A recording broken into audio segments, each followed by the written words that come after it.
جاء على النساء منهن فدخل على حفصة رضي الله عنها فحبس عندها أكثر مما كان يحتبسه فسألت عن ذلك فقيل لي أهلت امرأة من قومها وكأسا فسقط رسول الله صلى الله عليه وسلم منه شربة فقلت أما والله لنحتالن له فذكرت ذلك لسودة وقلت إذا دخل عليك فإنه سيكون منك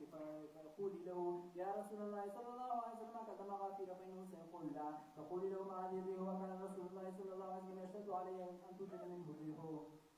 فإنه سيقول سقطني حفصة شربة عسل فقول له جلست نحن والرفض وسقول ذلك وقولي له أنت يا صفية فلما دخل على سودة قالت تقول سودة والذي لا إله إلا هو لقد كدت أن أناديه بالذي قلت لي وإنه لعلى الباب فلقا منك فلما دنا رسول الله صلى الله عليه وسلم قلت يا رسول الله أكلم غافلا قال لا قال فما هذه الريح قال سقطني حفصة شربة عسل قالت جلست نحن والرفض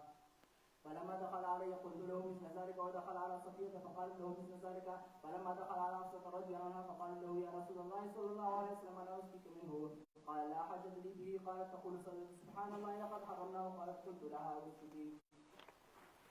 داسې حیله جوړول چې د یو چا حق ضایع کول دا ناروا ده لکه دا قصه مخکې هم زیره شوې وه چې ازواج مطهراتو حیله جوړه کړه د دې دپاره چې پیغمبر علیه السلام د هغې امور د موږ سره ډېر وخت نه کې تېر او داسې بانه یې ورته جوړه کړه چې هغه یې د هغه شي نه منې کړه خدای پاک لما تحرم ما احل الله لك آیات مبارکه هم نازل کړه نو داسې حیله جوړول چې د یو چا حق ضایع کېږي هغه اتفاقي د ضرر د مسلمان ته ناروا ده باب ما يكره من الاحتيال في الفرار من الطاعون وفي قال حدثنا عبد الله بن مسلمة عن مالك عن ابن شهاب عن عبد الله بن عمرو بن ربيعة أن عمر رضي الله عنه خرج إلى الشام فلما جاء سرق بلغوا أن الوباء وقع في الشام فأخبره عبد الرحمن بن عوف رضي الله عنه أن رسول الله صلى الله عليه وسلم قال إذا سمعتم بأرض فلا تقدموا عليه وإذا وقع بأرض فيها فلا تخرجوا فرارا منه فرجع عمر من سرق عن ابن شهاب عن سعد بن عبد الله أن عمر رضي الله عنه إنما انصرف من حديث عبد الرحمن وفي قال حدثنا أبو دمان قال أخبرنا شعيب عن الزهري قال أخبرني عامر بن سعد بن أبي وقاص أنه سمع أسامة بن زيد رضي الله عنهما يحدث سعدا أن رسول الله صلى الله عليه وسلم ذكر الوجع فقال رجس برد وعذاب معذب به بعض المؤمنين ثم بقي منه بقية فتذهب المرة وتأتي الأخرى فمن سمع بعذر فلا يقدمن عليه ومن كان بعذر وقع بها فلا يأخذ فرارا منه. د طاعون د مځکې نه تېښته ناروا ده مخکې مو خبره کړې ده پکې صرف حیله جوړول کې خبره ده حیله به نه جوړوي مخکې د اراده د سفر چیرې نه وه نه د تجارت ته نه بل چیز ته سفر چې کله دلته د وبا مرض ګډ شو اوس که په ښکاره دا ویایې چې د اوبا نه ځم خلک در پورې خاندي نو یو بانه جوړوي یاره پلانکي ځای کې مې اورېدلی دي چې یو ښه شاید د تجارت ځای اخلم یا پلانکي ځای ته ځم حیله جوړوي د فرار دپاره دا ممنوع ده او که اوله نه د تا قصد و لکه ویزه دې اخیستې ده لګولې دې ده لاس پې پاتې د پرواز ته دلته وبا مرض ګډ شو ته په هغه خپل دستور سابق باندې ځې نوې حیله نه جوړې دا بیا پروا نه لري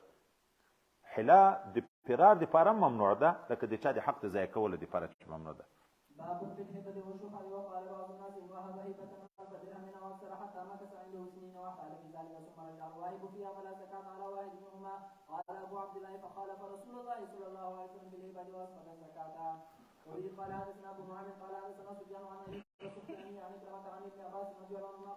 قال النبي صلى الله عليه وسلم العائد في هبته كالكلب يعود في قيئه ليس لنا مثل سوي وبه قال حدثنا أبو الله بن محمد قال حدثنا هشام بن يوسف قال أخبرنا معمر بن الزهري عن أبي سلمة عن جابر بن عبد الله رضي الله عنهما قال إنما جعل النبي صلى الله عليه وسلم الشفعة في كل ما لم يقسم فإذا وقعت الحدود وصرفت الطرق فلا شفعة وقال بعض الناس الشفعة للجوار ثم عمد إلى ما شدده فأقتله وقال إن اشترى دار فقام أن يأخذ الجار بالشفعة فاشترى سهما من 100 سهم ثم اشترى الباقي وكان الجار الشفعة في السهم الأول فلا شفعة له في باقي الدار ولو أن يختار بذلك وبه قال حدثنا علي بن عبد الله قال حدثنا سفيان عن إبراهيم بن ميسرة قال سمعت عمرو بن الشريف يقول جاء المسور بن مخرمة فوضع يده على منكبه فانطلقت معه إلى سعد فقال أبو رافع المسور ألا تأمر هذا يشتري مني بيتي الذي في داره فقال لا أزيد على 400 إما مقطعة أو إما منجمة قال أوتيت 500 نقدا فمنعته ولولا أني سمعت النبي صلى الله عليه وسلم يقول الجار وحق بسقبه ما بعتكه أو قال ما أعطيتكه خذوه سفيان إنما أمر لم يقل هكذا قال لكنه قاله لي هكذا وقال بعض الناس إذا أراد أن يبيع الشفعة فهو يحتال حتى يبطل الشفعة فيهب البائع والمشتري ويحدها ويدفع إليه ويعوضه المشتري فدرهم فلا تكون للشفيع فيها شفعة وبه قال حدثنا محمد بن يوسف قال حدثنا سفيان عن عمرو بن شريك عن ابي رافع رضي الله عنه ان سعدا ساومه بيتا ب400 مسقال فقال لولا اني سمعت رسول الله صلى الله عليه وسلم يقول الجار احق بسقبه ما اعطيتك. وقال بعض الناس ان اشترى نصيبتان فاراد يبطل شفقه وهب لابن السبيل ولا يكون عليه دين. د شفعې په باب کې د حلې پرون سبق کې موږ ویلي وو چې مخکې تر مخکې نه چې حق در باندې را نشي ته حله جوړی دا جایز ده، خو چې یو وارې حق راغی بیا حق ضایع کول چې دغه ته حله جوړول دا ناجایز ده. دا اوس مخکې نه چې حق را باندې را نشي. اوس د شفعې نه د خلاصېدن ته دلته دا هم ځکه چې اخلې په یو څنګ پورې شفیع ده هغه یې نه پرېږدي تا ته. اوس نو چې حله یې دا ده چې د یغ نه چې ځان خلاصوې، اول زه چې دا مځکه خرڅوم نو هغه سړی چې اخلي مځکه یو جریب مځکه ده، په دا یو جریب مځکه کې دی صرف یوه بسودې مانه واخلي. په اسانه تعبیر یو ګز چې دا مځکه یې مانه واخلي سر تر سره چې زه مثلا تګ و راتګ پکم، هغه شفیع خو یو ګز څه کوي؟ اوس د شفیع څنګ ته چې هغه مځکې هغه سر ده، هغه سر مځکه یو ګز ما په ده خرڅه کړه، هغه په هغه مځکه کې دعوه ونه کړه. دا نور مځکه اوس بیا زه چې په هغه سړي خرڅوم دی ذاتي دعوه نشي کړی، ولې فاصل موجود شو. اوس خو د ده سره شفیع نه ده، خو هغه د په منځ کې پوره جوړه شوه، خو اول مشتري اخیستې ده. شفیع د دغې مځکې خپله دغه مشتري شو. یوه حله یې دا ده. دومه حله هغه دا ده چې د حله سړی چې ځان تر خلاصوي دا یو مشتري لیار سره جوړه کړي. اوس الفاظو ته ډېر اعتبار په شریعت کې. که د سودا صورت شي زه چې مځکه په ده باندې خرڅوم نو دی یې راګرځوي په شفعه باندې، نو زه دی سره زه تعبیر د هبې وکم ما دا مځکه تا ته بخلې، د مځکې قیمت ته 1,00,000 روپۍ، دی ما ته چې ما سره دومره ښه وکړه ما دا 1,00,000 روپۍ تا ته بخلي. تعبیر د هبې وشو. شفعه په بیعه کې ثابته ده، په هبه کې نه ده ثابته، نو نشي ګرځولی ذات. دوه صورت ده. دریم صورت زه چې به کور یا مځکه خرڅوم په ده باندې بیا ده نه ډارېږم دی یې رانه ګرځوي او شفیع نه دی مشتري ډارېږي، نو زه د دغه مځکې څه حصه واخلم، ټوله واخلم، خو دستي ما د باندې خرڅه کړه دی جګ شو دستي کنکي زوی ته وبخله. هغه شفیع اوس ذاتي دعوه نشي کولی، ځکه هیبه یې چې کنکي ته وکړه د کنکي نه بیرته استرداد نه کېږي. دا خو دلته حلې دي چې په دغه مخ کې دي، په بل مخ کې بیا بله حله را روانه ده. مځکه ارزي 10,000 روپۍ، شفیع خو چې راګرځي په ټول هغه قیمت پې راګرځي چې سودا په وشوه. اوس اکثره ځایو کې دا قواله چې لیکل کېږي روپۍ ډېرې پکې لیکي، خرڅه کړې په کمو یې روپۍ ډېرې لیکي چې هغه ذاتي په ډېرو روپۍ راګرځوي نه. خو اوس د دغه دپاره داسې سلسله جوړه کړي چې د 10,000 روپۍ مځکه ده، زه یې په ده باندې خرڅه کړم په 20,000. په 20,000 کې دی ما ته 9,999 روپۍ راکړي درهم، د هغه 10,000 درهمو په عوض کې 1 دینار راکړي. بیه صرف کې تفاضل خو جایز ده، 1 دینار په 10,000. اوس دی چې ګرځي شفیع نو دی به بیا 20,000 روپۍ تر غواړي چې خو ما په 20,000 روپۍ اخیستې ده، او ځکه ارزي په 10,000 په 20,000 ذاتي هغه نه اخلي. که بیا بالفرض که د ما او د ده په مابین کې بیعه بیرته فسخه کېده، نو ده چې ما ته څه راکړي دي زه به بیرته هغه ده ته ورکړم. 9,999 درهم یې راکړي دي، یو یې دینار راکړی ده، زه به هغه ورکړم بیرته چې قاله راځي هغه ما ته به هم تاوان نه وي. خو یو صورت شته چې په دغه کې بیا مشتري تاواني کېږي. که دغه استرداد د ده او د هغه په منځ کې چې ورکړي دي د استحقاق په صورت شو چې مستحق بل پیدا شو، نو بیا خو بیه صرف بیرته رد ده. خو که د عیب د وجې نه یې بیرته ما ته رد کوله، ما په ده باندې مځکه مثلا خرڅه کړه، حله مو سره جوړه وه، د 10,000 مې په 20,000 په خرڅه کړه، 9,999 روپۍ راکړه، 1 دینار راکړه. وروسته یې په مځکه کې عیب پیدا کړه، د عیب د وجې نه چې بیرته ما ته رد کوي، بیا به په کل قیمت رد کوي. هغه 100,000 دا بیا په هغه صورتو کې دا هغه بیا تاواني کېږي، بیا به ماته 100,000 روپۍ مکمل راکړي، ځکه به یې صرف بېرته رد شوی نه ده، د استحقاق په صورت کې هغه رد کېږي. حلا د شفعې نه د ځان خلاصولو، دا شفعې په دغه ځای باندې دی ردونه کوي، خو موږ یې دا خو د اوله نه د چا د حق نه داسې چاته ورګرمېږم، الله تعبیر چاته ورګرمېږم چې ګرم شوې بیا نو هلته بانې مه کوه، بیا حق ومنه. او چې د اوله نه داسې طرزو کې چې د چا حق په ما باندې را نه شي، بیخي حق را باندې را نه شي، په دغه کې حله کې څه تاوان ده؟ تاوان خو هغه حله کې ده چې د چا حق ثابته په ځای کوي، تر څو چې سودا نه وي شوې د شفعې حق دې ده شته. او سودا اول په هغه یوه ګز کې وشوه، د حق د شفعې په هغه کې و، دا چې هغه ونه غوښت، دا ده خواته خو د شفعه ده نه. او پرون مو ویلي و چې په زکات کې لکه دا دلته چې د هبې صورت را نقل کړی ده، هلته فتوا په قول د صاحبې نه ده چې په دغه کې به بیا حلې نه کوي، که دا یې هبه کوي 6 میاشتې زوی ته، او زوی هبه کوي 6 میاشتې بېرته پلار ته، یا ښځه مېړه ته، مېړه ښځې ته، ټول عمر د زکات نه خو ځان په خلاصوی شي، خو هلته حقوق د مسکینانو بیا ورسره ضایع کېږي، هلته به حله نه جوړي. باب احتياج العامل ليهدى له. وبه قال حدثني عبيد بن اسماعيل قال حدثنا ابو اسامه عن هشام بن عمرو عن ابي عبيد السعيدي رضي عنه قال استعمل رسول الله صلى الله عليه وسلم رجلا على صدقات بني سليم يدعى ابن لطفية، فلما جاء حسبه قال هذا مال وهذا هدية، فقال رسول الله صلى الله عليه وسلم قال لا جلست في بيت ابيك وامك حتى تاتيك هديتك ان كنت صادقا. ثم خطبنا فقال فحمد الله واثنى عليه، ثم قال اما بعد فاني استعمل رجلا منكم على العمل مما ولاني الله، فياتي فيقول هذا مالك وهذا هدية وهديت لي، افلا جلس في بيت ابي وامي حتى تاتيه هديته، ووالله لا ياخذ احد منكم شيئا بغير حقه الا لقي الله يحمله يوم القيامه، فلا اعرف ان احد منكم لقي الله يحمله فانه رغاء وبقره وخوار وشاة تيعر، ثم رفع يده حتى رؤي بياض يقول اللهم هل بلغت بصر عيني وسمع اذني. وبه قال حدثنا ابو نعيم قال حدثنا سفيان عن ابراهيم بن ميسر عن عمرو بن شريك عن ابي رافع رضي عنه قال النبي صلى الله عليه وسلم الجار وحق بسقبه. وقال بعض الناس اذا اشترى دار ب20,000 درهم فلا باس ان يحتال حين يشتري الدار ب20,000 درهم وينقذه 9,000 درهم و999 وينقذه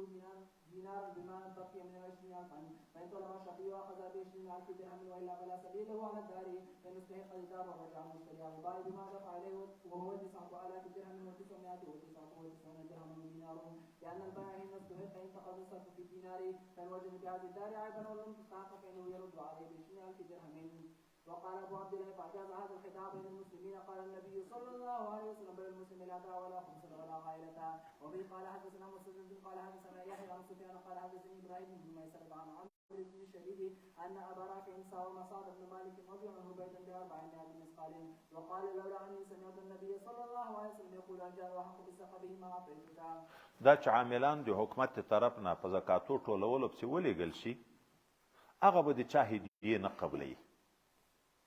صحابي لګلی چې بیرته راغی دغه مال د صدقې ده، د تاسې دغه مال ما ته په هدیه په تحفه کې خلکو راکړی. پیغمبر علیه السلام یې دی د خپلې مور په کور کې ولې نه کېنست چې خلکو دغه هدیه ورکوله که یې نه ورکوله؟ څه مطلب؟ که داسې هدیه وه، دغه ته اشاره ده چې مخکې مې هغو خلکو ده ته هغه تحفې ورکولې، و چې دی د حکومت د طرف نه عامل ورغی د هغه زکات شی ته راوړه، هغومره تحفه یې هغه بیا ورکړه لکه مخکې چې ورکول، پروا نه لري چې سابق دستور و، پروا نه لري. که نه مخکې 1 روپۍ نه درکوله، و چې د حکومت په چوکاټ کې ورغله د عامل په حیثیت، بیا تا ته تحفې درکوي، په دغه کې تحفه نه ده، دا رشوت ده. ځکه په یو سړي باندې کېږي مثلا 5 پسونه، تا ته چې یو پسه په تحفه کې درکړه، بیا درته وایي چې دا 2 نو زکات دا 3 راپرېږده، ورپرېږدې بیا که به نه ورپرېږدې. خو دلته علما لیکي یو د مدرسو چندې دي، یو د حکومت ته، دغه کې فرق ده. د مدرسو چندو والا لاړ شي، په چندو پسې محتمیم لاړ شي، ناظم لاړ شي، یو استاد لاړ شي، هلته خلک 1000 روپۍ مدرسې ته ورکړي، 1000-2000 روپۍ ده ته ورکړي، هغه اخیستل ورته جایز دي. ولې؟ وایي هلته د رشوت حیثیت نه ده، دغه څوک چې ځي چنده کوي، زارۍ کوي که په زور یې غواړي، خو سائل ده، سائل نه څوک ته ډارېږي چې رشوت ورکوي، او عامل د حکومت خو د زور والا دا خو په زور تر اخلي. اوس نو چې په زور تر عقل د یغ دپاره اوس د حیلې جوړوي اول یې خوشحاله کي پس د خوشحالي نه نو دایم زه تې سترګې پټې کړي چې لاس ګونۍ په کېږي دا اوس ما درته یوه ورځ نه ویلې چا راته دغه شکایت وکړه هغه په ترکستان په طرفو باندې عاملانو چې مقرر کړي دي داسې وایي کېږي هلته مثلا 15 ګونۍ کېږي ورته یې چې پرچمه رانه غواړه زه به 2 ګونۍ درته ولې 2 ګونۍ راکړه بس هغه زه دا بیا په خپله ځان ته خرڅي 3 ګونۍ هغه ته ورپرېږدي هغه ته که بیا بل څوک ورته ورته چې خو عامل راغلی و ما ورکړه دغه د عاملیت په صورت کې خو د زور لار ده په زور تر اخلي دی غنه نو الته رشوت ورکول کېږي نو په هدیه خوشحاله کېږي دا هدیه نه ده په واقع کې رشوت ده او د مدرسو په باب کې اخو وای سوال د زارۍ دی د مدرسې په باب کې چنده ورته وایي دا چې مدرسې دپاره 1000 روپۍ درکړې 2000 روپۍ تا ته شخصي درکړې هغه اخیستل جایز دي ځکه وایي په هغه کې د رشوت حیثیت نه پیدا کېږي شفقت ده مدرسې سره که کوي هغه سړی احسان کوي که تا سره کوي احسان کوي كتاب التعبير باب اول ما بدأ به رسول الله صلى الله عليه وسلم من الوحي الرؤيا الصالحة وبه قال حدثنا يحيى بن زيد قال حدثنا عن قليل بن شعب وحدثني عبد الله بن محمد قال حدثنا عبد الرزاق قال اخبرنا من قال الزهري اخبرني ورضي عن عائشة رضي الله عنها قالت اول ما بدأ به رسول الله صلى الله عليه وسلم من الوحي الرؤيا الصالحة في النوم وكان لا يرى رؤيا الا جاءت به مثل خلق الصبح فكان يجي حيران فيتحنث به وتعبد الليالي زوال العدد وتزود بذلك ثم يدعو الى خديجة رضي عنها فتزود بمثلها فجاء اخوه في غار حراء فجاء الملك فيه فقال اقرا فقلت ما انا بقارئ فاخذني فقطني حتى بلغ مني الجهد ثم ارسلني فقال اقرا فقلت ما انا بقارئ فقطني الثانية حتى بلغ مني الجهد ثم ارسلني فقال اقرا فقلت ما انا بقارئ فقطني الثالثة حتى بلغ مني الجهد ثم ارسلني فقال اقرا باسم ربك الذي خلق حتى بلغ ما لم يعلم فرجع لي تدب بوادر حتى دخل على خديجة رضي عنها فقال زملوني فزملوا حتى ذهب عنه الروح فقال يا خديجة مالي فاخبرها الخبر وقال قد خشيت علي فقال له كلا ابشر فوالله لا يخزيك الله ابدا وانك لتصل الرحم وتصدق الحديث وتحمل الكلا وتقضي الضيف وتعين على نوائب الحق ثم انطلق بي خديجة رضي عنها تعتذر ورقة بن نوفل بن عاصم بن عبد العزى بن حسين وابن عم خديجة اخو ابيها وكان إما تنصر في الجاهلية وكان يكتب الكتاب العربية فاكتب بالعربية من الإنجيل ما شاء الله ويكتب وكان شيخا كبيرا قد عميا فقالت له خديجة أي ابن عم اسمع من ابن أخيك فقال ورقة ابن أخي ما ترى فأخبره النبي صلى الله عليه وسلم ما رأى فقال ورقة هذا الناموس الذي أنزل على موسى يا ليتني فيها جزعا أكون حيا حين يخرجك قومك فقال رسول الله صلى الله عليه وسلم وهو مخرجيهم فقال ورقة نعم لم يأتي رجل قط بما جئت به إلا عودي وإن يجدني يومك أنصرك نصرا مؤزرا ثم لم ينشد ورقة عن توفي وفتى الوحي فترة حتى حزن النبي صلى الله عليه وسلم من بلغ نحو من عذاب مرارا على من مرارا كي يتردى من موس شواهد الجبال فكلما وفى بزوة الجبل لكي يلقي نفسه منه ففتى له جبريل عليه السلام فقال يا محمد صلى الله عليه وسلم انك رسول الله حقا فيسكن من ذلك جأشه وتقر نفسه فيرجع فاذا طلت عليه فترة الوحي غدا لمثل ذلك فاذا وفى بذروة الجبل تبدى له جبريل فقال له مثل ذلك فقال ابن عباس رضي الله عنهما فارق الاصباح زوج الشمس بالنهار وزوج القمر بالليل. د خوبو مسله کتاب شروع شو د وحی دغه او حدیث مبارک موږ تاسو په اول کې بعد الوحی کې ښه تفصیلی ویلی ده اعادې ته ضرورت ذاتي نشته صرف هغه 2 ځایونه نکتې کې هغه کو چې حضرت پیغمبر علیه الصلاة والسلام ته د اقرا حکم کېدو د چې عذر ویلی بیا به جبرائیل امین په غې کې کلک کو دا 3 وارې کلکوالي کې مخکې موږ تاسو ویلې 3 وارې توجه وه هغه توجه کومې وې څه نامه باندې وې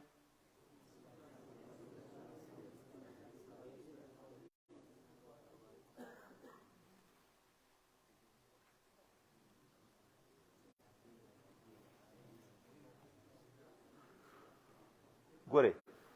انعکاسي ټول کې ذکر کوئ په دغو 3 کې انعکاسي وه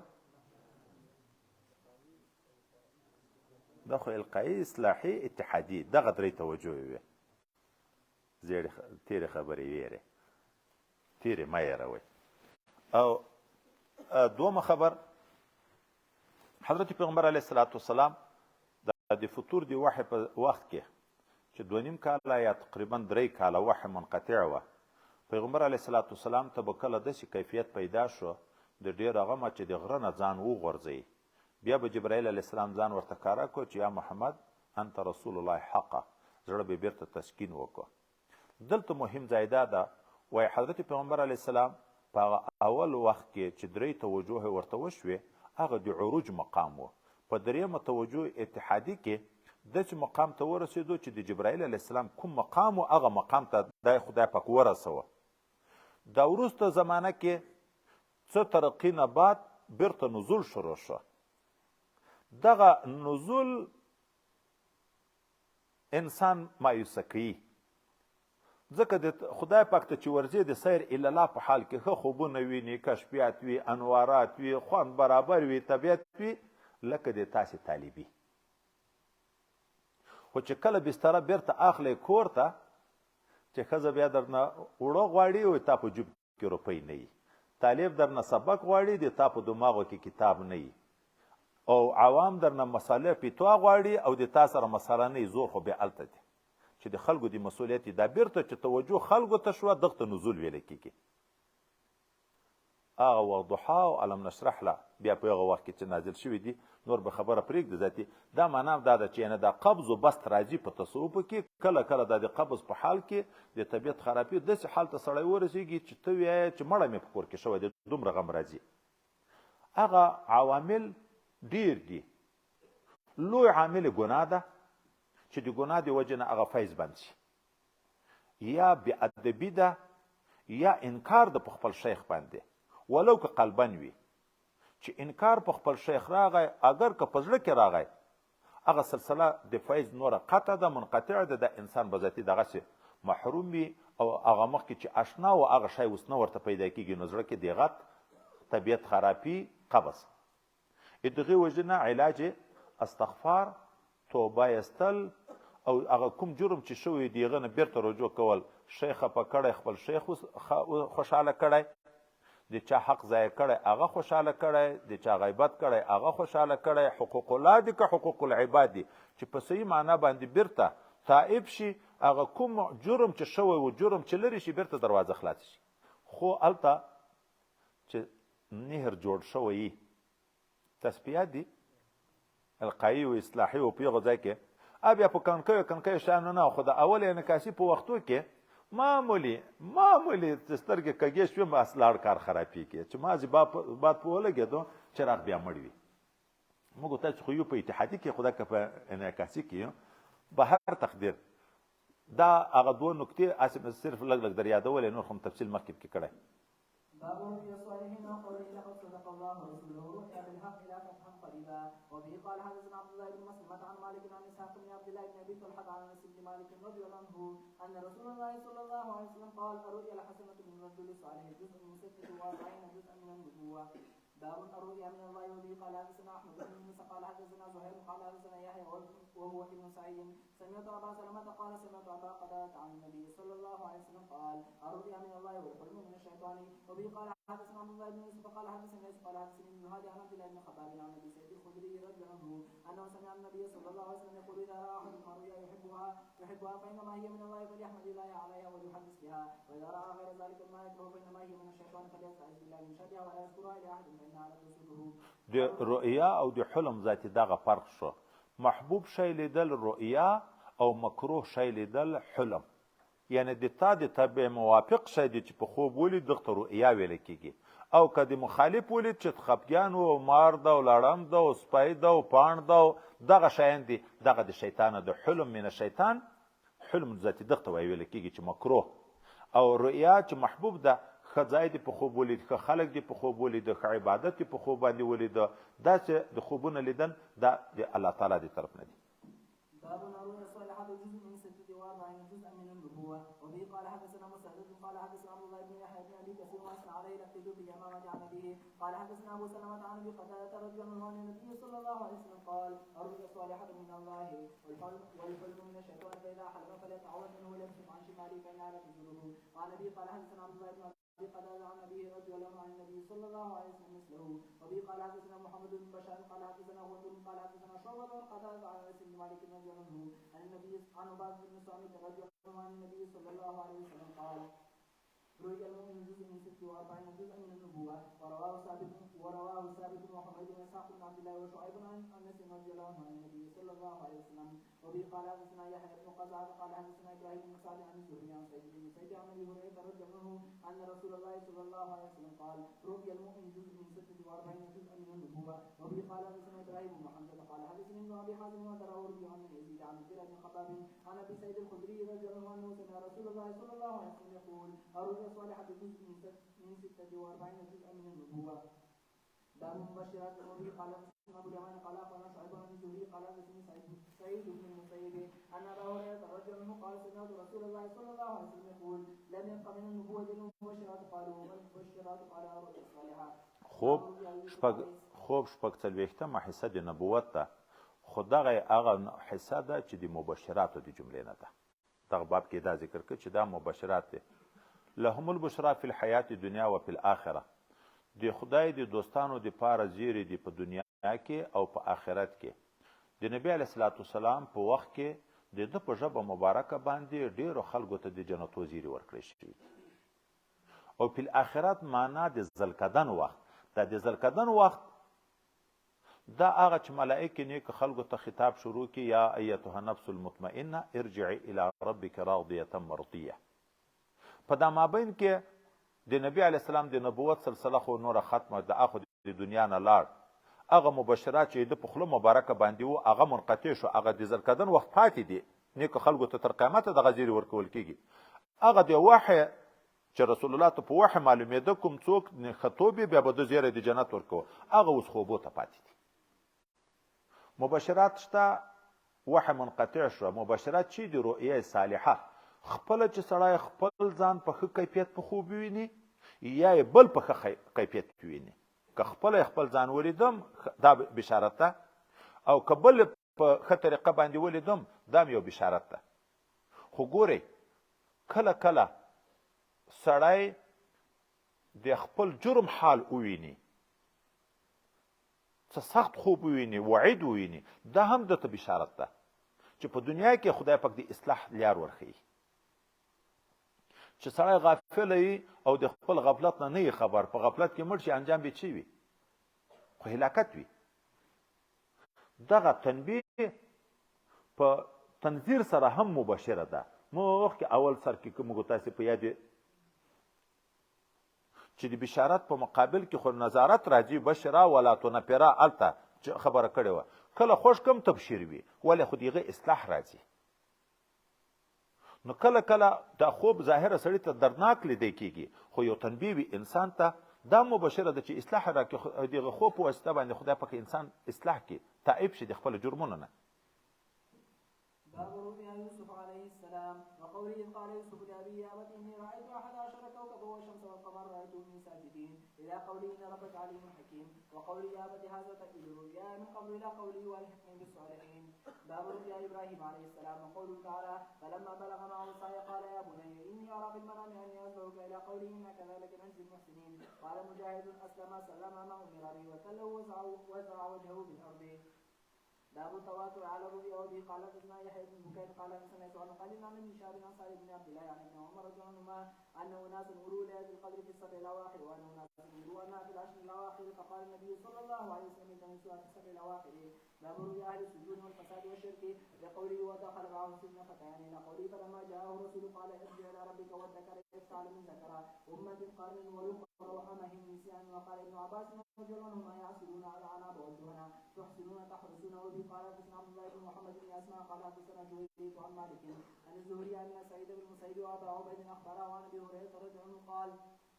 قال رسول الله صلى الله عليه وسلم لو لبثت في السجن ما لبث يوسف عليه السلام ثم اتاني الداعي لاجبته. قال ابو عبد الله يعني لو كنت لاجبته في اول ما دعيت لم اخره. دعيت له لم اخره. مثلا ما مخکې ذکر کړی و. دغه ځای نه دا راغله کله بندیان د بند په حال کې خوب ویني ولو که فاسد وي،